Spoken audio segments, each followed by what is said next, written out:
The Guide by R.K Narayan. Raju was a man whose life had always been shaped by the stories he told. He was born in the small town of Malgudi, where the world around him was bustling with life, thanks to the railway station that brought travelers from far-off places. From an early age, Raju was surrounded by stories. His father ran a shop at the station, and young Raju would help, all the while listening to travelers and their adventures. It wasn't long before he found his calling, not in selling goods, but in selling stories. As Raju grew older, he became a well-known guide, known for his charm, quick wit, and his ability to entertain tourists with tales of the temples, caves, and landmarks around Malgudi. He could turn the most ordinary places into legendary spots with a few words, and people loved it. He made a name for himself as Railway Raju, the go-to guide for anyone visiting the town. One day, a strange couple arrived in Malgudi. Marco, an archaeologist, and his wife, Rosie. Marco was distant, more interested in ancient history and his research than in his beautiful wife. Rosie, on the other hand, was full of life. She loved dancing, and her soul seemed to light up every time she talked about it. But Marco saw her love for dance as something beneath her, a frivolous distraction. Raju was immediately drawn to Rosie. Her passion for dance, her beauty, and her sadness all captivated him. As Marco spent his time buried in books and ruins, Raju began to spend more time with Rosie. She confided in him, telling him how trapped she felt in her marriage. "Marco doesn't care about what I love," she would say. "He doesn't even want me to dance." Raju, with his knack for words, comforted her. He praised her talent, telling her that she should never give up her dream of dancing. Soon, their relationship grew into something more than friendship. Rosie, who had always felt neglected by Marco, found herself falling for Raju. And Raju, too, was swept up in the romance. Marco, oblivious to what was happening, eventually discovered the affair.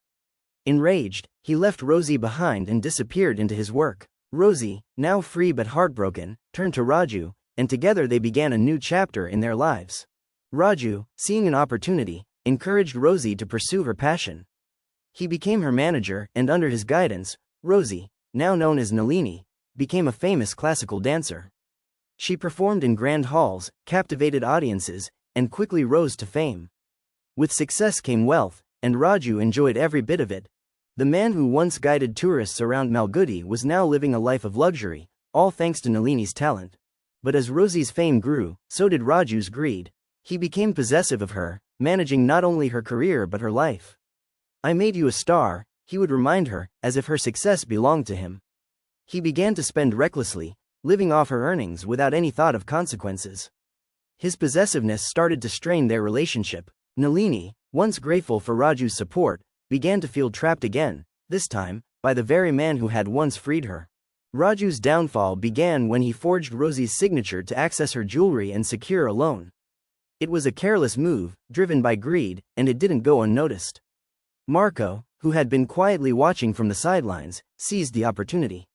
He exposed Raju's forgery, leading to Raju's arrest. Raju was sentenced to 2 years in jail, and Nalini, though hurt by his betrayal, continued her dance career without him. After his release from prison, Raju wandered aimlessly until he arrived at a small village by the river. He was a broken man, unsure of his future. It was here that he met Velin, a simple villager with a family problem.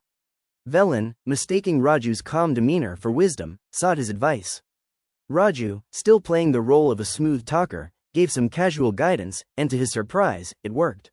Velin resolved his family issue, and word spread through the village that a holy man had arrived. Raju, who had always been a master of adapting to situations, found himself thrust into the role of a Swami. At first, it was a game for him. He enjoyed the respect, the offerings, and the quiet life. The villagers came to him with their problems, seeking his blessings, and Raju, using his old talents of storytelling and charm, played along. The irony of a man who had just served time in jail now being seen as a saint wasn't lost on him, but he didn't mind. It was better than being out on the streets. But then, the rains stopped. The village, dependent on agriculture, faced a terrible drought, and the villagers turned to their Swami for help. They believed that Raju could perform a miracle, that he could bring the rain. They begged him to fast on their behalf, to appease the gods and save their crops. Raju was horrified. He wasn't a real holy man. He was just a conman playing a role. But how could he refuse? He had woven himself so deeply into this identity that there was no turning back. Reluctantly, Raju agreed to the fast. He knew it was all a sham, but he couldn't let the villagers down. As the days passed, Raju's body grew weaker, but something inside him began to change.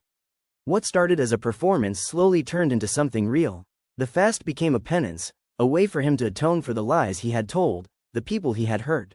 Raju, who had always been a man of deceit, found himself reflecting on his life, on his mistakes, and on his need for redemption.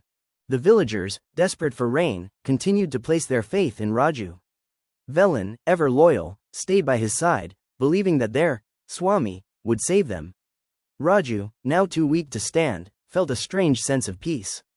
He had spent his life pretending to be someone else, but now, in his final moments, he was finally confronting the truth about himself. On the last day of the fast, barely able to walk, Raju made his way to the river, where the villagers gathered in prayer. As he stood by the water's edge, his body trembling, he whispered to Velan, "It's raining." Whether the rain truly fell or if it was just a hallucination in Raju's mind, no one could tell. Raju collapsed, his body giving in to exhaustion, leaving behind a village still waiting for a miracle. And so, Raju's story ended in ambiguity. Was the rain real? Had he truly transformed, or was it all just another one of his performances? The villagers would never know for sure, but Raju, in his final moments, seemed to believe that redemption was within his grasp.